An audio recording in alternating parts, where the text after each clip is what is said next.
Hello everyone. तो मैं सौरभ भिलवार और इस वीडियो में हम कुछ एक स्पेशल टॉपिक लेकर आए हैं। काफ़ी अच्छा सा टॉपिक है, इंटरेस्टिंग टॉपिक है। टॉपिक का नाम है हमारा क्या कि रशिया और यूक्रेन का जो क्राइसिस, जो वॉर चल रहा है, अब इसके बीच में जो समस्याएं हैं, जो पूरी दुनिया के सामने क्या समस्याएं खड़ी हुई हैं, पूरी दुनिया क्या प्रॉब्लम फेस कर रही है इस युद्ध के कारण, और ऐसा कौन सा देश है जो जिसको फायदा हो रहा है ना। तो आज हम उसके बारे में बात करने वाले हैं। तो चलिए देखते हैं। तो हम बात क्या करने वाले हैं कि भाई सबसे बड़ा जो मुद्दा है रशिया के ऊपर, कि भाई आपको पता होगा कि सैंक्शन लगा दिए गए हैं अमेरिका के द्वारा, नाटो के द्वारा सैंक्शन लगा दिए गए हैं कि भाई जितने भी कंट्रीज हैं नाटो के अंदर, वो क्या करेंगे, वो रशिया से कोई भी सामान नहीं खरीदेंगे। अब ऐसा डिसीजन क्यों लिया गया? तो बाइडेन के द्वारा ऐसा डिसीजन इसलिए लिया गया है ताकि रशिया की इकोनॉमी को नुकसान पहुंचाया जा सके।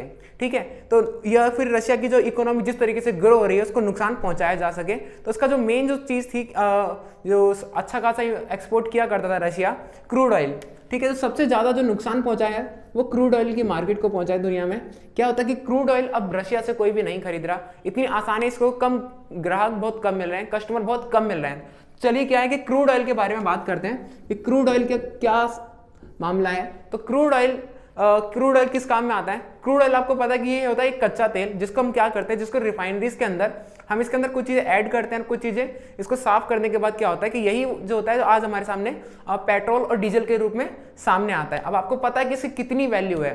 तो पेट्रोल और डीजल हमारे लिए कितना ज़्यादा इंपॉर्टेंट है भाई, बहुत ज़्यादा इंपॉर्टेंट है क्रूड ऑयल हमारे लिए। ठीक है, तो अब इंडिया के अंदर भाई प्रॉपर तो नहीं मिलता ना, अब इंडिया भी कहीं ना कहीं से खरीदता है। इंडिया पहले क्या करता था, इंडिया पहले बहुत सारी अलग अलग देशों से खरीदा करता था, बट आज क्या है कि आज जो इंडिया है वो क्या करता है कि आज अपना जो क्रूड ऑयल खरीद रहा है वो किससे खरीद रहा है? रशिया से खरीद रहा है। कारण क्या है, रीजन क्या है? तो देखिए, अमेरिका की बातों में भारत ने ना आकर रशिया से क्रूड ऑयल खरीदना जारी रखा है, और अब वो जो मात्रा है भारत ने और बढ़ा दी है। अब आपको पता है कि एक दुकानदार पर यदि ग्राहक कम हो जाए, ठीक है, तो अपने आप ही सामान को सस्ता बेचने लगता है। तो सेम टू सेम यहाँ पर रशिया के साथ में भी हुआ है कि रशिया ने क्या किया है, और जो रशिया ने ना यहाँ पर एक बहुत ही अच्छी सिस्टम किया है कि भैया रशिया है, ठीक है, अब उसके पास कस्टमर कम है, यूरोपियन कंट्री उससे क्रूड ऑयल नहीं खरीद रहे हैं, तो उन्होंने क्या किया, अभी जो भारत है, भारत गया इनके पास, भारत जहां पहले 90,000 पर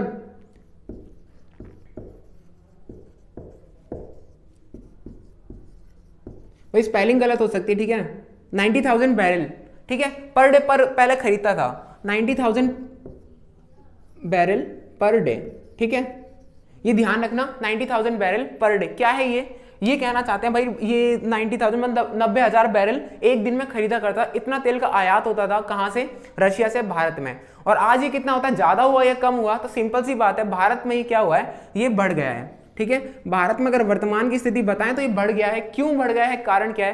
पहले बैरल वर्ग की बात करें तो बैरल क्या है ना, बैरल भाई कोई लीटर नहीं है, क्योंकि लिक्विड चीज आपको पता है कि लीटर में काउंट होती है, बट लीटर में वो तब तक काउंट होती है जब तक वो किसमें, जब तक वो काफी कम मात्रा में बेची जा रही हो, या फिर वो रॉ या फिर एकदम तैयार माल में हो। अब ये क्या है कि बैरल है, बैरल का मतलब होता है, बैरल एक यूनिट है जो कि लिक्विड चीज को जब बल्क में काउंट करने के काम आती है। तो उम्मीद है कि बैरल आपको पता लग गया होगा। ठीक है, तो पेट्रोल काफी बड़ी मात्रा में खरीदा जा रहा है, तो लीटर में थोड़ी ना काउंट करेंगे। अब भाई 90,000 बैरल है, ठीक है, 90,000 बैरल, तो भैया 90,000 बैरल अगर आप लीटर से नापने लग गए तो भैया हो गया काम। ठीक है, आधा दिन आपको उसी में चला जाएगा। तो क्या कहना चाहते हैं, ये कहना चाहते हैं कि भाई बैरल के हिसाब से मिलेगा। ठीक है भाई, तो बैरल पहले कितना मिलता था भाई, पहले इंडिया इंपोर्ट करता था 90,000 बैरल पर डे, और आज कितना कर रहा है? आज जो इंडिया, अगर हम बात करें तो आज लगभग 6 लाख पर डे। तो मान लीजिए कितना बढ़ गया, लगभग ये 6 गुना से ज्यादा बढ़ गया। ठीक है, तो ये कहना चाहते हैं कि भाई इतना ज्यादा कैसे बढ़ गया? भाई इसलिए बढ़ गया क्योंकि रशिया के पास अब हो गए कस्टमर कम, रशिया के पास कस्टमर कम है।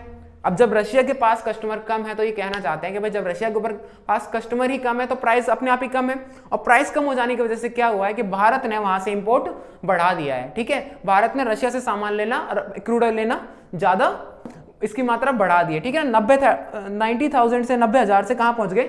6 लाख, है ना, तो काफी ज्यादा बढ़ाया हमने। तो अभी लगभग इसको हमको फायदा हुआ है। क्यों फायदा हुआ है? क्योंकि भाई हमें चीप प्राइस में मिल रहा है ना। तो पहला क्या है कि भैया इंडिया को फायदा है ये। ठीक है, तो पहला कारण क्या है कि भाई देखना, पहला कि भाई सस्ते दामों में मिल रहा है। किसमें मिल रहा है? चीप प्राइस,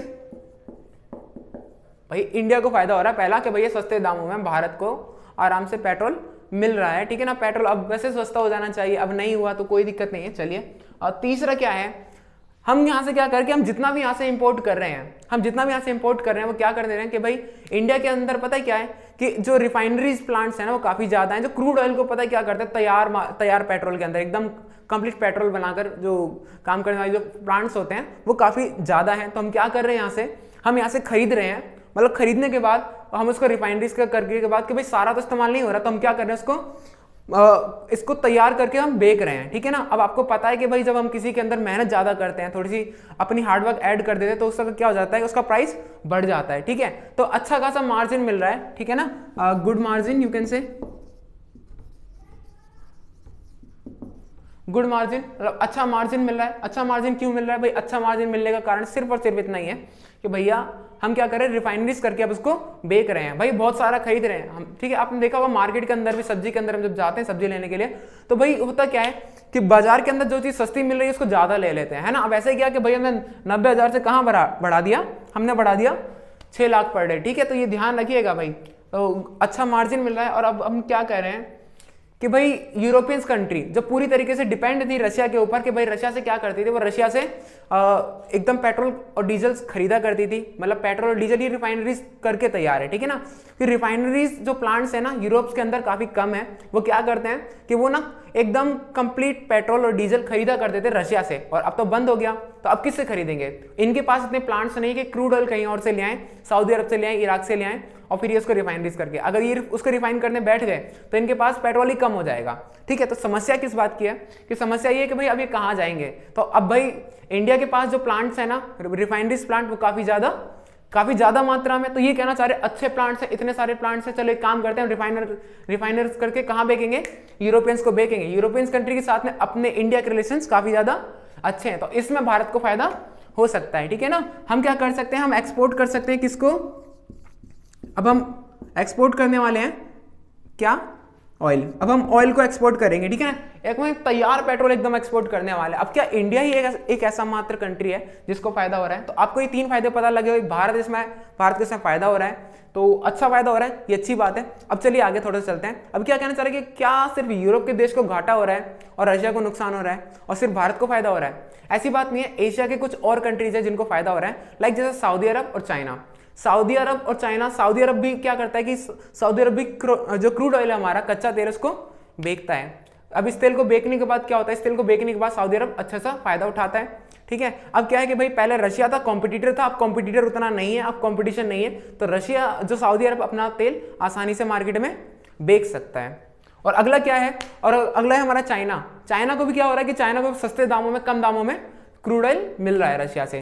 तो उम्मीद है कि आपको कि रशिया यूक्रेन क्राइसिस का भारत के ऊपर क्या असर पड़ रहा है, क्रूड ऑयल को लेकर भारत के लिए अच्छी खबर है, बुरी खबर है, ये आप देख लीजिएगा। तो उम्मीद है आपको वीडियो पसंद आई होगी। अगर वीडियो पसंद आएगी तो please like the video, subscribe the channel. Thank you for watching the video.